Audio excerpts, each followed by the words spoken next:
इसके specially video बना रहे हैं। कल मैंने एक डाउट क्लियर किया था जो आपके मन में बहुत ज्यादा चल रहा था, स्पेशली यूपी वाले बच्चों का, दिल्ली पुलिस और यूपीएसआई में से किसको प्रीफर करें, किसकी तैयारी करें। ठीक है, आज मैं दिल्ली पुलिस के लिए वीडियो लेकर के आया हूँ, तो डाउट वहां क्लियर हो गया। अब इस चीज को मत पूछना प्लीज। आज मैं कुछ सेपरेट पॉइंट पर बातें करूंगा और प्रैक्टिस सेट्स की बातें आपको, मतलब प्रैक्टिस सेट्स कब से शुरू हो रहे हैं वो भी बता करके जाऊंगा कि आप लोग लगातार पूछ रहे थे सर आपने 18 से बोला था, 20 के बाद बोला था, वो अभी नहीं, कब से चलेंगे, तो उन सारी बातों का जवाब इस वीडियो में। साथ में मॉक टेस्ट का आप स्कोर कैसे बढ़ा सकते हैं इस बारे में थोड़ा सा गाइड करूंगा। मुझे ये बहुत जरूरी है, कई बार हम ना मेहनत करते रहते हैं अपने तरीके से, लेकिन हमारा मॉक का स्कोर सिर्फ वहीं घूम रहा होता है। तो हम इसको कैसे बढ़ा सकते हैं, क्या कुछ हमें अपनी स्ट्रेटेजी चेंज करना चाहिए या सिर्फ ऐसे ही लगे रहे जैसे चल रहे हैं। तो बहुत बार आपको ऐसी चीजों की जरूरत पड़ती है कि जहां इस तरह के मोटिवेशन की आवश्यकता हो या इस तरह की गाइडेंस की आवश्यकता हो, तो वो शायद आज वो दिन है जिससे आप थोड़ी सी क्लैरिटी अपने अंदर ला पाएंगे। ठीक है, चलो देखिए, पहले तो मैं इस बात की करूंगा कि भाई ये 4 आपके फॉर्म आने हैं, जिसमें जुलाई टू सितंबर एसएससी के कैलेंडर में उठाओगे तो ये कह रहा है कि जुलाई टू सितंबर में फॉर्म आएंगे। जुलाई अगस्त अब निकल चुके हैं। अगस्त में आज हम लास्ट में खड़े हैं 21 तारीख को, और अब मुझे लग नहीं रहा कोई उम्मीद है कि अगस्त में फॉर्म आने की। उसका कारण है एसएससी चेयरमैन का बयान, उसके बारे में बात करूंगा। दूसरा, ये जो नवंबर दिसंबर लिखा था, अब अगर ये लेट होगा, देखिए ये जाहिर सी बात है, अगर ये जुलाई में आता तो एग्जाम की नवंबर में, जुलाई अगस्त में आता तो एग्जाम की नवंबर और दिसंबर संभावना रहती। लेकिन अब ये जब लास्ट तरफ को आ रहा है, अगर ये फॉर्म ही सितंबर में आ रहा है तो नवंबर की संभावनाएं वैसे ही खत्म हो जाती हैं, तो फिर वैसे ही दिसंबर की बन गई। तो नवंबर तो आप भूल जाओ, एग्जाम होगा। अब बात यह है कि दिसंबर से कितना पीछे जाएगा, उसका कारण है कि क्यों मैं ऐसी बातें कर रहा हूँ। कल भी कुछ बच्चे कह रहे थे सर आप पहले तो जनवरी से पहले मना कर रहे थे और अब दिसंबर नवंबर दिसंबर कह रहे हो। भाई वो मैं बोल रहा हूँ नवंबर दिसंबर इस कैलेंडर के हिसाब से, और जो मेरे को लगता है वो जनवरी लगती है। वो क्यों लगती है उसका कारण बता रहा हूँ। ठीक है, चलो तो ये चारों आप भर्ती, और इन चारों में से कौन सी पहले आएगी, ये है कांस्टेबल की वैकेंसी, जिसके लिए 7,500 लगभग 7400 प्लस वैकेंसी कहूंगा, 7,500 नहीं 7411 वैकेंसी प्रस्तावित है, आने को है। ठीक है, तो अब इस बात की कर लेते हैं कि भाई क्या क्या आपके मन में पॉइंट्स है और उन पे एक एक करके क्लैरिटी मैं दे देता हूँ। अब सबसे पहले कैलेंडर होगा रिवाइज्ड, ऐसी मेरे को उम्मीद है कि अब एसएससी सबसे पहले उसको कैलेंडर रिवाइज करना चाहिए। कारण है उसका, क्योंकि अब कोई नोटिस कब निकलता है, कैलेंडर कब रिवाइज होता है, दोनों बातों में फर्क बताता हूँ। अगर ये हो कि एक ही एग्जाम हटा है कि ये एग्जाम इसके बजाय अब इस डेट को, ये एग्जाम इस डेट के बजाय अब इस डेट को होगा, तो वहां आपका जो है कैलेंडर रिवाइज नहीं होता, एक एसएससी का नोटिस आ जाता है ये एग्जाम उस डेट को होने वाला है। लेकिन अगर बहुत सारे एग्जाम्स हटाने पड़ रहे हो या अलग अलग डेट्स पे हो रहे हो, तो फिर एक नोटिस से काम नहीं चलता, फिर एक कैलेंडर रिवीजन होता है।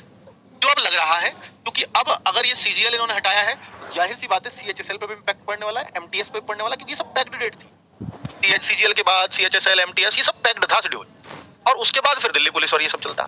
तो अब यहाँ जो डिस्टर्बेंस अगर शुरुआत में आया तो लास्ट तक इंपैक्ट डालता है। तो अब जाहिर सी बात है कि भाई अगर ये सब पे इंपैक्ट डालेगा तो एक कैलेंडर रिवीजन आएगा। अब ये कैलेंडर रिवीजन कब आएगा, कैलेंडर रिवाइज कब होगा, इसके बारे में तो भाई बहुत ज्यादा तो मैं नहीं जानता, लेकिन एसएससी चेयरमैन साहब का एक बयान आया था। वही ओटीआर करेक्शन, जब ये मामला चल रहा था तो उन्होंने वही बयान दिया था कि ओटीआर करेक्शन 31 अगस्त तक चलेंगे, जो 14 अगस्त से शुरू हो चुके हैं। या आपकी कुछ डिटेल में कोई चेंज वेंज करना है, बेसिक डिटेल में वो कर सकते हैं। जैसे मान लीजिए उन्होंने एग्जांपल भी दिया था, कोई जनरल में है, ईडब्ल्यूएस में आ गया है तो ईडब्ल्यूएस बनवा सकता है, चेंज कर सकता है अपनी कास्ट को। ठीक है, उसके बाद कैटेगरी कहूंगा, कास्ट नहीं कहूंगा। उसके बाद आवेदन चलेंगे, यानी 31 अगस्त तक ही चलेगा। उसके बाद आवेदन होंगे, यानी जो सितंबर मंथ है वो नई भर्तियों का आवेदन के लिए होगा। अब आप बताइए, सीजीएल का आवेदन हो चुका है, सीएचएसएल का आवेदन हो चुका है, एमटीएस का आवेदन हो चुका है, बच किसका आवेदन आए? दो ही चीजों का, एक सीपीओ का और एक दिल्ली पुलिस का। सीपीओ का रिजल्ट अभी फाइनल आना बाकी है, या फाइनल रिजल्ट के बाद आवेदन आएंगे ऐसा जरूरी नहीं है। एक रिजल्ट आ चुका है, अभी मेडिकल होंगे, उसके बाद फाइनल मेरिट लगेगी। ठीक है, वो लगभग एसएससी की तरफ से उन्होंने कर दिया कि हमारी तरफ से यही है। तो हो सकता है सीपीओ का भी नोटिफिकेशन जो जून में प्रस्तावित था वो सितंबर में आए, लेकिन जो मेन नोटिफिकेशन है वो है दिल्ली पुलिस के। तो और फिर इन्होंने बोला कि सितंबर के बाद फिर अक्टूबर में ओटीआर करेक्शन आएगा, यानी है ना, जिन बच्चों को चेंज करना फिर से कर सकते हैं। तो यानी अक्टूबर में भी फिर आवेदन नहीं है, फिर ओटीआर करेक्शन चलेगा। तो जाहिर सी बात है कि सितंबर में ही सारे आवेदन करा लिए जाएंगे। क्या चारों भर्तियों के एक महीने में आवेदन हो सकते हैं? जी हाँ, पहले भी हुआ, एमटीएस का उसी महीने में था, सीएचएसएल का उसी महीने में था, सीजीएल का जून में ही था, और सिलेक्शन पोस्ट का भी जून में था, स्टेनो का भी वहीं था। तो 4-4, 5-5 भर्तियों के जून में हो चुके हैं आवेदन। तो इसलिए एक महीने में होने में एसएससी का पास इतना सर्वर है कि वो बिजी नहीं जाएगा। ठीक है, और दिल्ली पुलिस में कांस्टेबल के अलावा और कहीं बहुत ज्यादा फॉर्म आएंगे नहीं। एचसीएम में भी हालांकि 10-15 लाख के आसपास फॉर्म होते हैं, सीपीओ में 7-8 लाख के आसपास फॉर्म होते हैं, तो कोई बहुत ज्यादा सर्वर वाली दिक्कत है नहीं। तो चारों पांचों फॉर्म एक महीने के अंदर भरे जा सकते हैं, उसमें कोई डाउट नहीं। कैलेंडर आने से पहले दिल्ली पुलिस नोटिफिकेशन नहीं, क्या ऐसा चांस है कि कैलेंडर रिवाइज हुआ नहीं और दिल्ली पुलिस का नोटिफिकेशन आया ही ना?